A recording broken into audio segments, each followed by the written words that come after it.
apologize because he's really your truck is pulled up in front of my house and my dog. So I'm really sorry. We can't hear him, so Oh, let's. good. It's only me then. So once I think I left off here. So once you have your rate template with your new date range that you've created, and you've gone ahead and entered in your levels, your level amounts rather, and you save it, what happens in that situation is when this line creates for that date range, you will see in between delete and schedule apply a link that says accept. If accept is not selected, then when you go to the facility to do your rate schedule and you choose the rate template, it will not be there. You must accept the rate template date range in order to be able to actually select it when you're doing the rate schedule at the facility level. Okay. So those are all our prerequisites, and once we have those taken care of, what we do is we again navigate back to standard financial management, and you simply go under billing setup to payers. So again, for today's, I'll go ahead and start with I'm starting with managed care with levels. Yeah. So managed care with levels, you'll see here we've already created it. But when you're coming in to create a new payer, you're going to click on new. And you'll notice there are certain required fields here that you will need to fill in order to complete the creation of the payer here. So if I go back to manage. So I'm just going to simply edit this payer and let you see what we've done here and point in the information.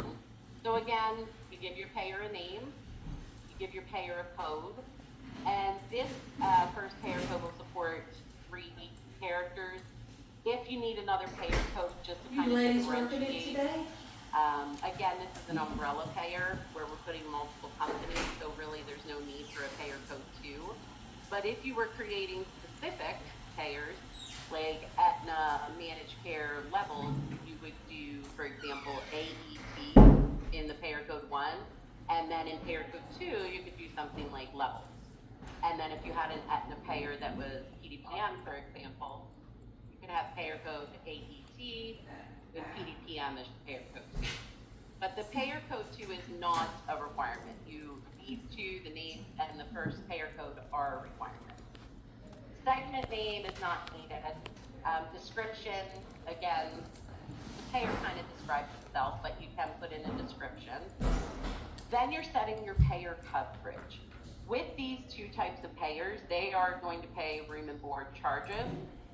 They will not cover co-insurance. Those kind of payers, managed care co-insurance payers, would be set up separately. So you will set your payer coverage to primary only. Bill form of UB. Your payer type is managed care. So your payer type is managed care, and this list of payer types is hard coded in our system. And currently these are the only selections available.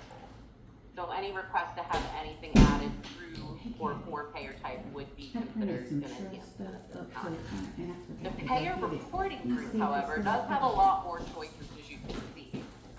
You can see managed care B, managed Medicaid, managed Medicare, etc. So the payer reporting group would allow you to run whatever you set this as. You have, again, multiple payers with the same setting.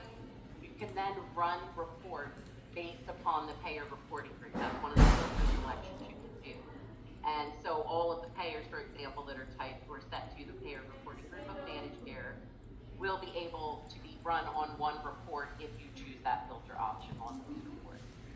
The PBJ category, again, those are very, very few, hard-coded, and that was for the payroll-based journal, which I don't believe we sent longer, but you can set this.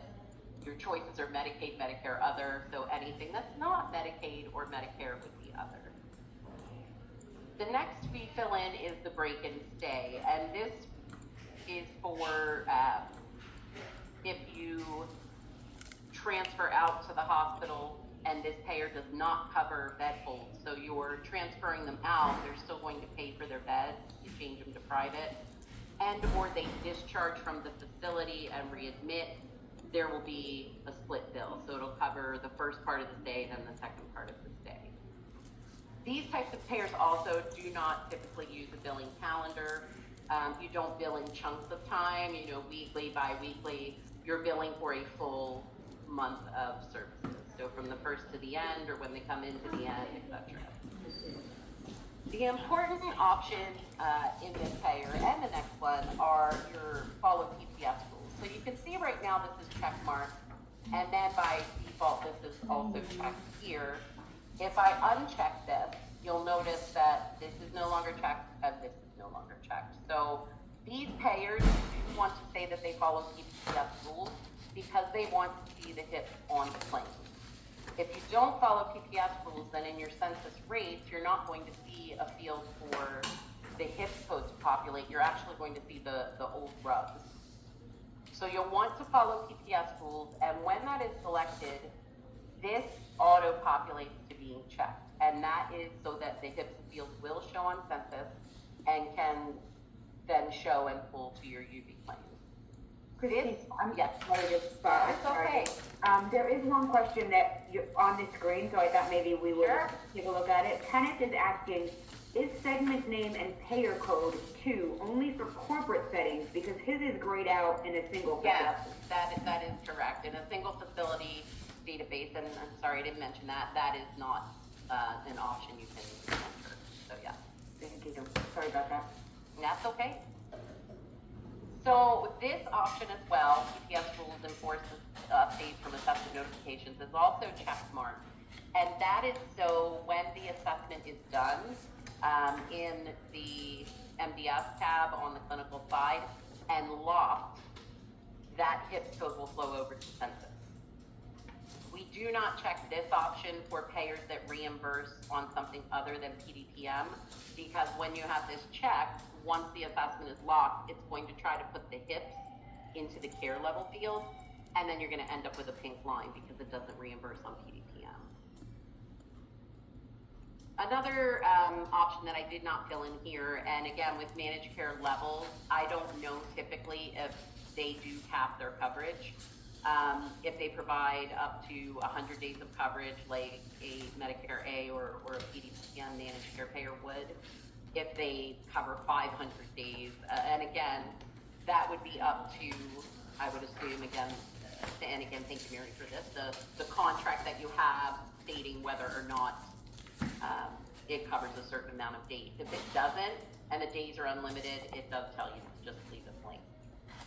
I do have another question that I think is on this page. There are a couple others too that I'm going to wait on, but Tamika is asking, can you explain split claim for each authorization? Where do we see that? Oh, no, where is that? Did I miss it? I thought it was up a little bit higher. Is it the split? Maybe I missed it. Well, we have break and stay. I think, is that what you mean, Tamika, break and stay?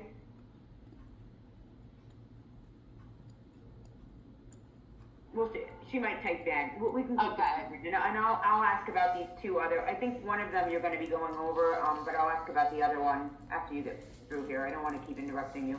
Okay, no worries, no worries.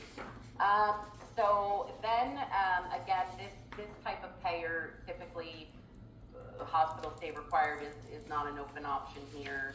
QHS waiver, and again, creating waiver authorizations and so on for this type of payer is not enabled here. The generate bills option. This is for how you wish your room rate and your ancillary rate to appear on your actual UB claim. So the room rate to use can be set to standard, which would be your standard private rate if you use that as a basis for contractual. You could also choose to show the reimbursement rate if that's what the payer wants to see. So that's an option that can be left up to you when you're creating it. For the ancillary rate to use, it's important to note that if you have a payer like this one where typically you're booking therapy and then the therapy is fully contracting, they just want to be aware of the therapy, but it doesn't need to it's included in the level that they're paying.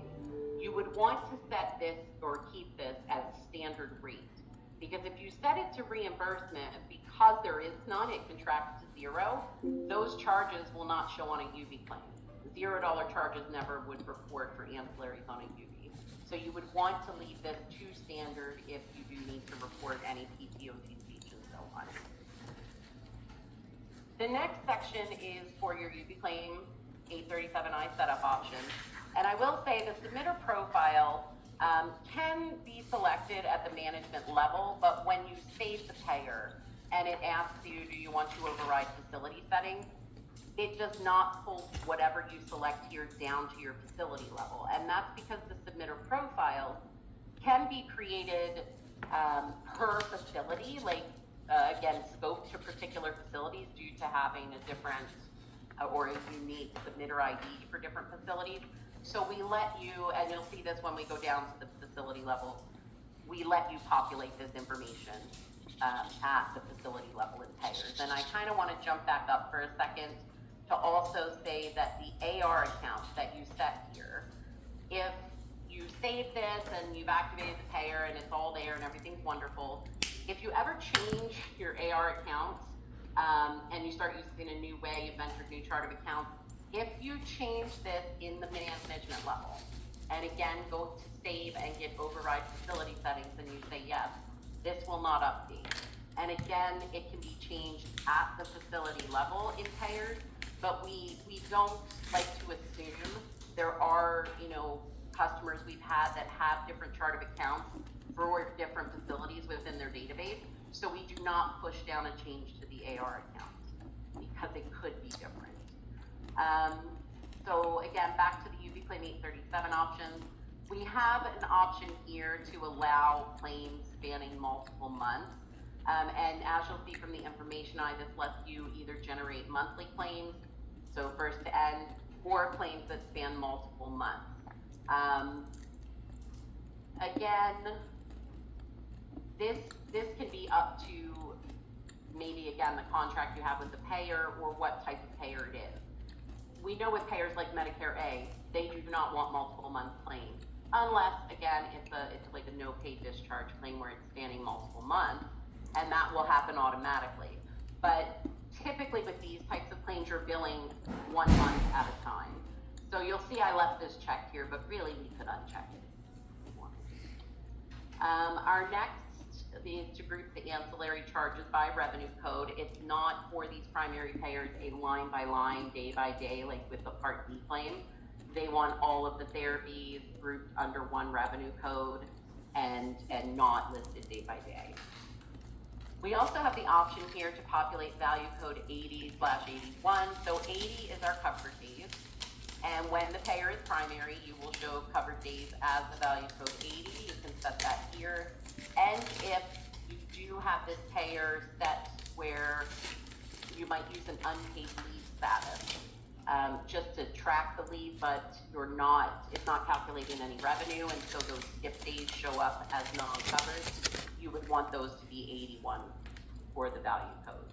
And it's the same when the payer, really this payer is always going to be primary, but if the payer was not primary, it would again still show covered days at 80 and non-covered at 81.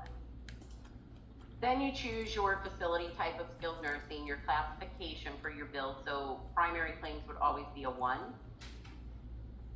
Frequency, you leave blank because you want the system to determine that based on the census. So if I admit on September 2nd, then my third digit of my bill is, and I'm there through the end of the month, is going to be a 2. So it's a first claim that's continuing. If I am there from the 2nd till today and I leave, then my third digit is going to be a 1 because it's the admit through discharge. I came in and I left in the same month. So you never want to fill in the frequency here for the third digit. You want the system to do that based on your census.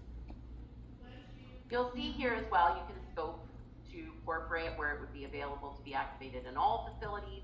You can do the line of business, which is what we've done here, because again, typically these payers are skilled nursing based. Or you can do facility if it's just for one. These options are not available with the UV form.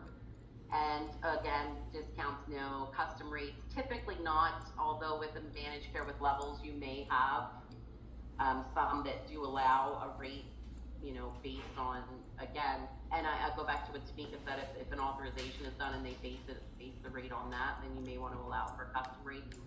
But typically with the managed care pairs, we don't. And then you always want to check out ancillaries on day of discharge, so that when you're importing your therapies or entering your therapies, and somebody was there up through 11:30 in the morning, and they had some therapies on that last day, you want the system to book them to the correct payer.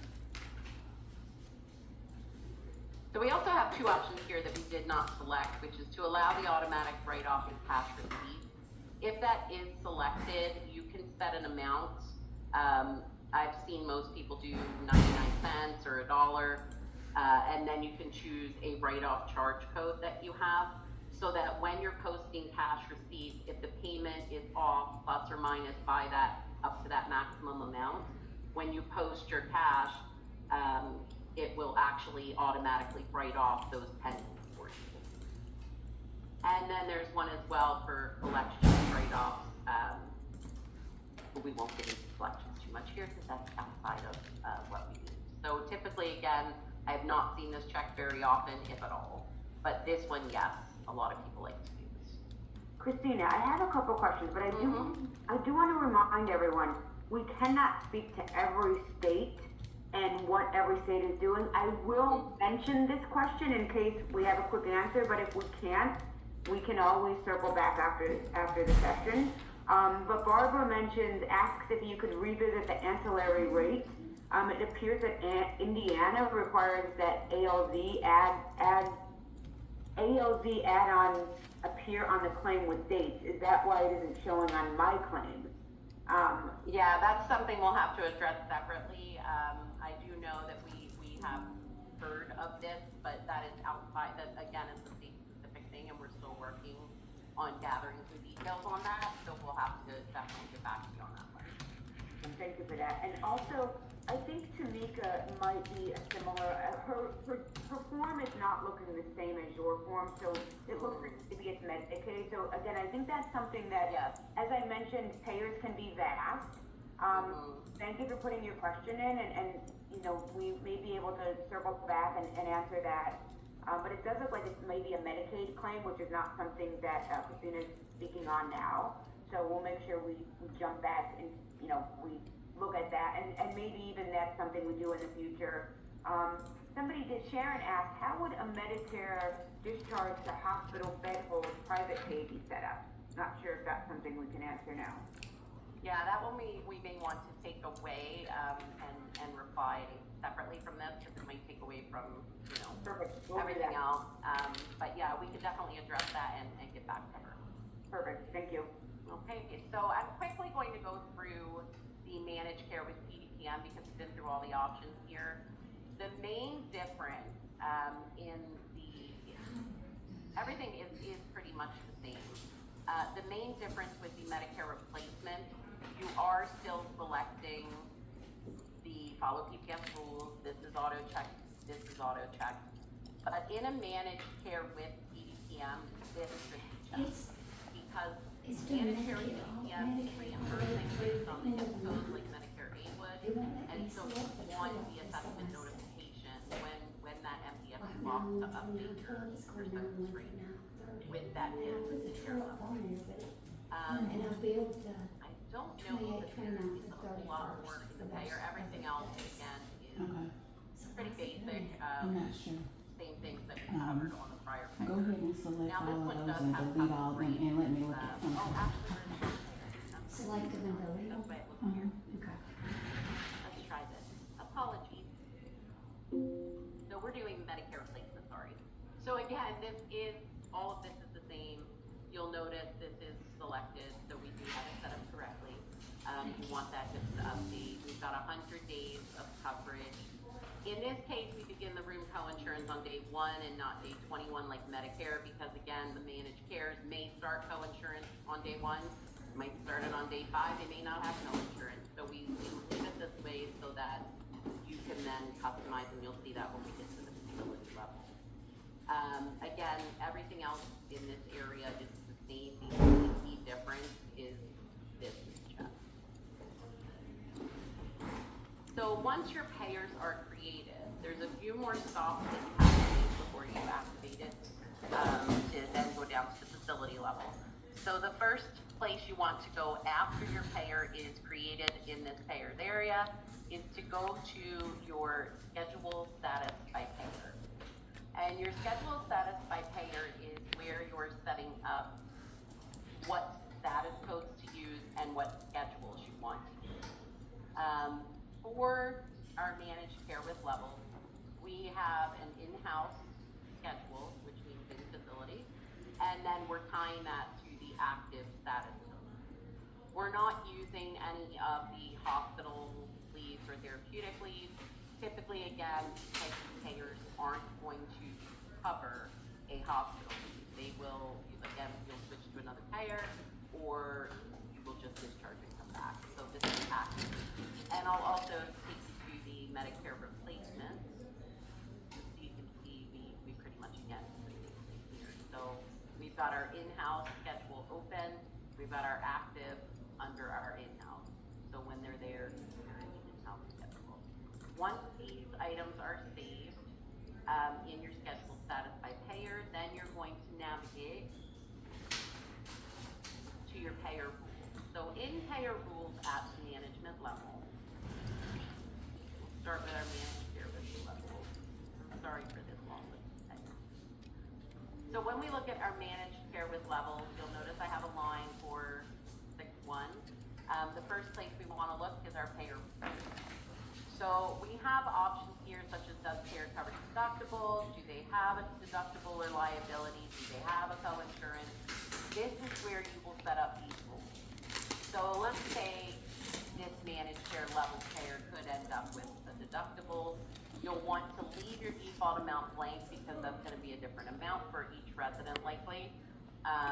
And then you'll want to set your frequency and the method. Most often the method is deduct from AR until it gets met. In some cases, again, majority of cases, they will likely have a co-insurance. Again, if there is a default amount on these claims, if it follows Medicare, the 204 for 2024, if it's different per resident, leave it blank. If it does follow a specific set amount, you can enter it here.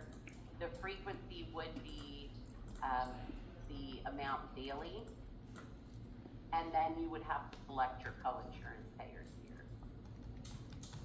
And I don't think, some customers tend to use the same ones that we have set up for Medicare A or B. But you can see this actually has co-insurance payers called Managed Care Co from insurance or from Medicaid from private. I'm just going to go ahead and select those.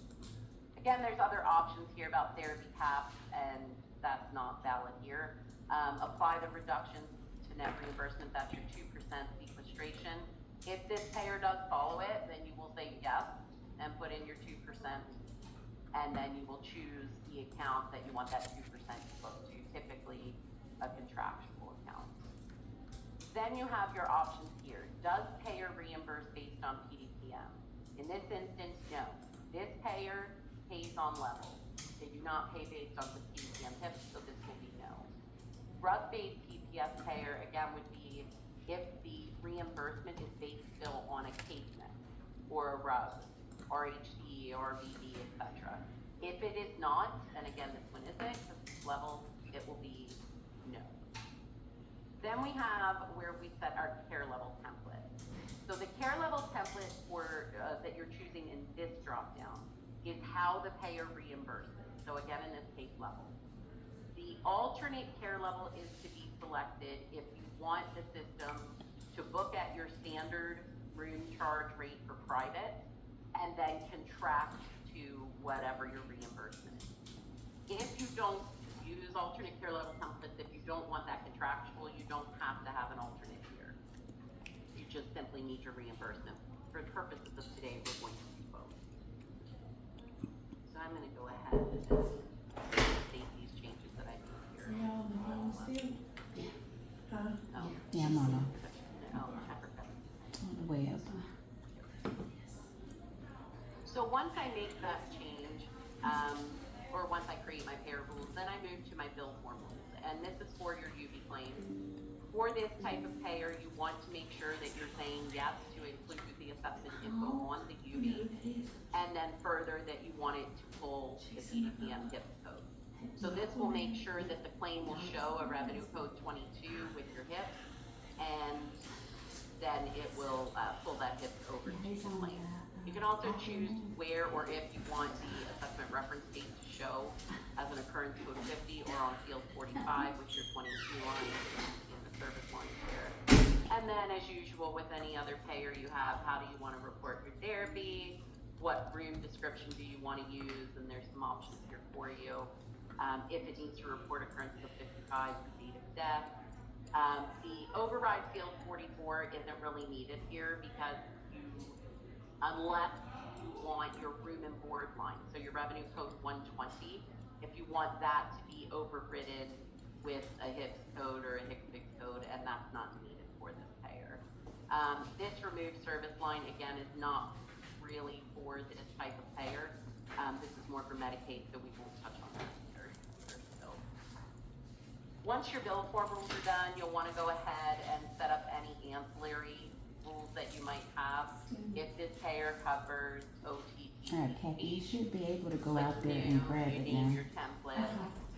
Do they cover these charge codes? Your answer will be yes, even though you might contract them. And this is where you'll be choosing your revenue accounts, what the reimbursement is. So in this case, we would say 0%, and then you get to put your contractual account in your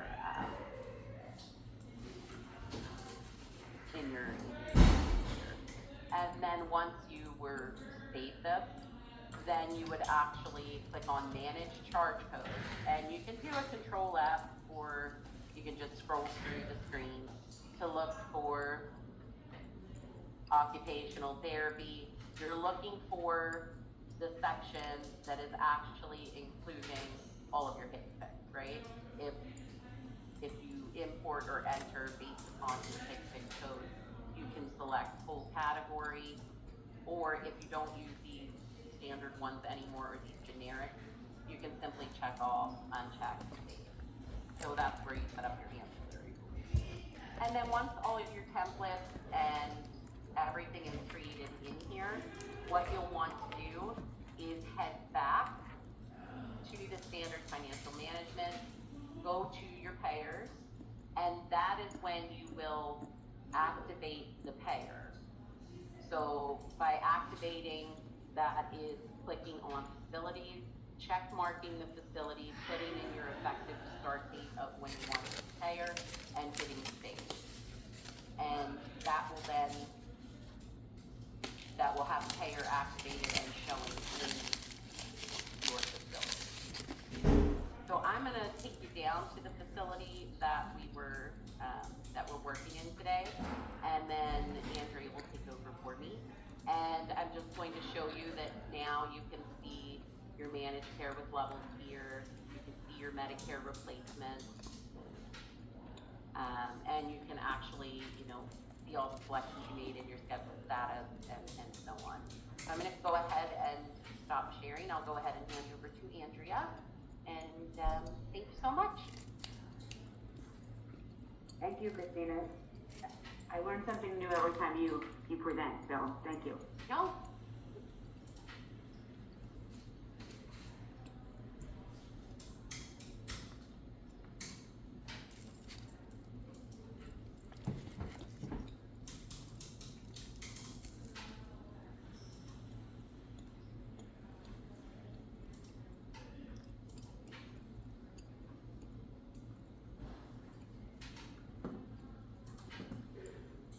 Andrea, are you on mute maybe?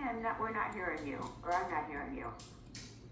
Yep, I think when I started sharing, it put me on mute, because Oh, I no. don't think I've been on mute. Okay, I do the same thing, but I just wanted to make sure because I thought screens were changing, so thank you. Oh, and Andrea, I'm so sorry. I think I forgot when I came down to the facility level to show them the rate schedule. I'm so sorry.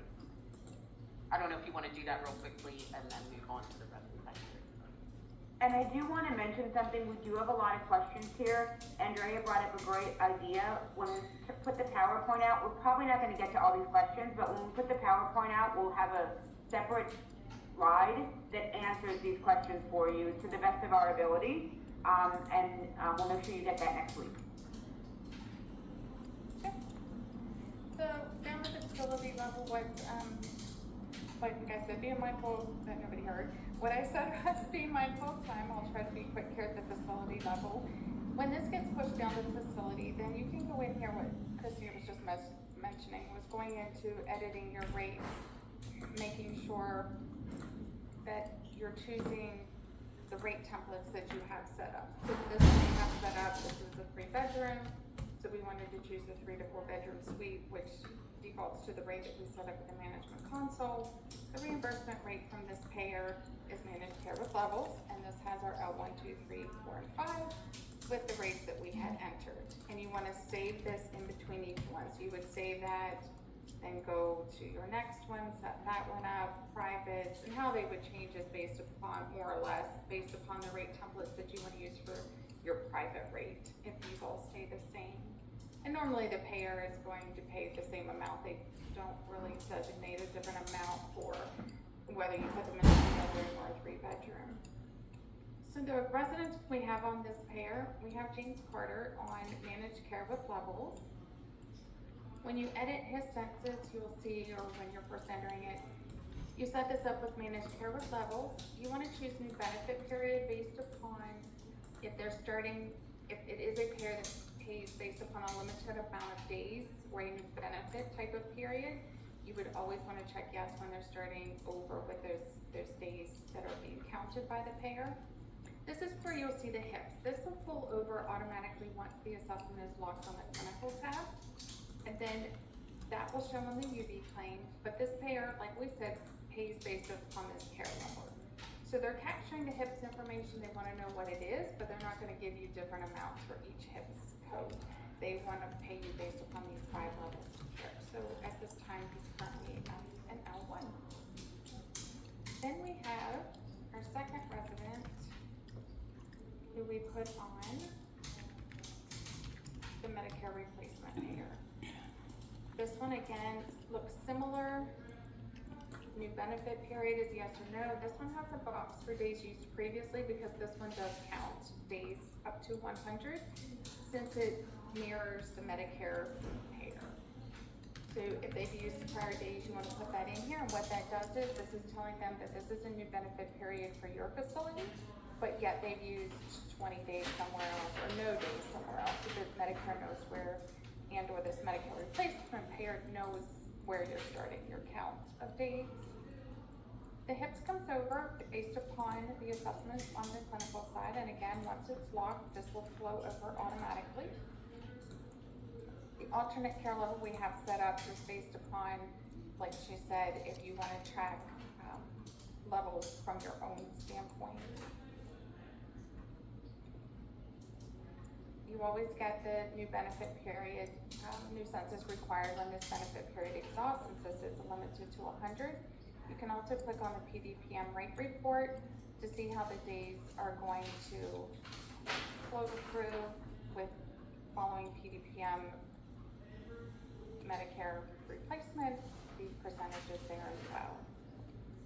So we talked about, one other thing quickly we wanted to touch on, since we're running out of time, is if you then get a rate change, so say this managed care with levels payer comes back to you and says, as of July 1st, we've changed our rates. Well, we're already in the billing month of September, so his transaction report obviously has been showing the rates that we had in place as of the June rates that we had in the system. So he's billing this private rate of $250 a day. That's your standard rate. It's contracting down $14 because you're getting paid the $236 for this level 1. So you see that here for June, July, August, September, and October. Since we're in the month of September, it will show the October bill. So let's go back up to the management console level.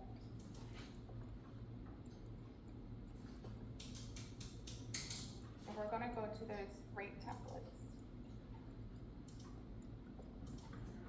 So where we have the managed care with levels, and we have the June 1st rate, when you get a new rate, you wanna go up here and click on the new date range. So we're gonna change the rate as of July 1st.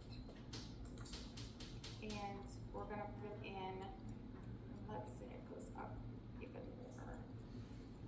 The revenue codes, I know that was one of the questions that was brought up, is entering revenue codes. You certainly may enter revenue codes here if your payer has various revenue codes based upon these different levels. Some do, some don't, so you can certainly, choose them here if, in L1, they wanna see a specific revenue code. Otherwise, you don't have to put them in there. So once we save this, you'll now see this accept button. You accept this and it'll push it down to your facility for you. And it tells you that that's what it's going to do. You click OK.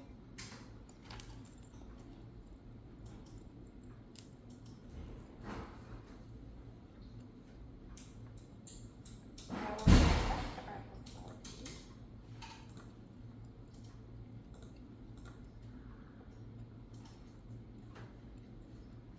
We have the new 7-1 line. That's what the accepted, it pushed it down to here. You can certainly go in here, edit your rates, look through them, make sure they look okay for each room setup.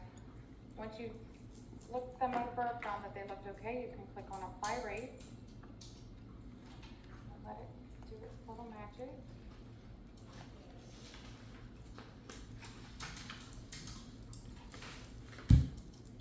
And it will list the residents that it updated based upon that apply. Currently we only have the one resident on this payer.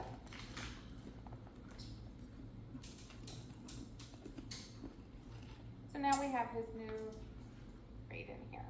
The daily rate is what your company has, your facility has set up as your private rate for that room. This is your new and changing reimbursement rate. So once we generate transactions,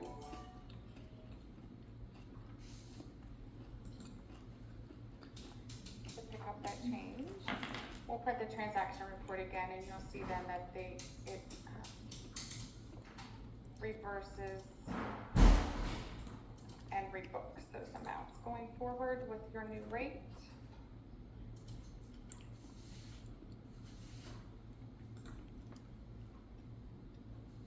A little bigger so you can see it. So now we can see that it went through here, reversed the July, this contractual, because the 250 didn't change. Your standard rate of 250 a day did not change.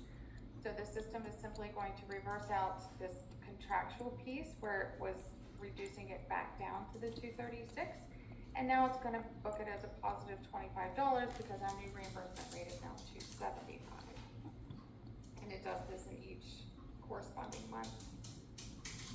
You'll see in October, September and October, because we have not billed that yet and we are in the current billing month of September, you won't see the reversal and rebooking because the change took place in the same month that you made the change.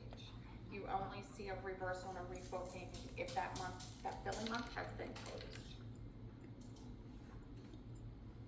I believe the only other thing we talked about touching on was potentially adding co-insurance or deductible. So if you built this payer and they come back on their remit and are like, oh no, he has $20 co-insurance or a deductible,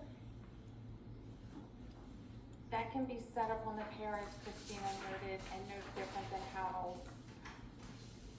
we did that in here. You can set that up. I believe I have it set up on Helen. So when you find that out after the fact, you can always click on the payer name to get quickly to the payer tree. And then you can enter in here, if it's 204, like she indicated for Medicare, you can certainly put that in there, save that, generate transactions, and then that'll distribute the AR monies appropriately to the correct payer. So it would take $204 a day now and start looking into the managed care co-insurance from insurance. So in light of time, I think I'm gonna stop there. Was there anything else, Christine, that we had talked about discussing? I think that was it. We did it. We did it, and we do have a few questions, but I promise you we will get those answers. I mean, if we can't answer them, we'll let you know that as well. But we will get you those answers. When we send the PowerPoint out, it'll be on the last slide. So I just want to thank Christina and Andrea. You guys have been great. As I mentioned earlier, payers are vast, and we really wanted to focus on something that most of you would be familiar with and that goes across the board, because this is almost impossible on a call to talk about specific state or organization setups. So just as a reminder, we do have an exit survey. We'd love to hear more from you. We'd love to do another one if there's something that you're interested in that we really didn't have time to touch on. Please provide us that information. I think these webinars are so incredible because this is our support team. These are the team members that triage and analyze your questions, so they have a wealth of knowledge, and I always seem to learn so much from them. So I just wanted to thank you both for a great session, and thank all of you for attending. I hope you have a wonderful day and a great weekend. Thanks, guys. Thank you.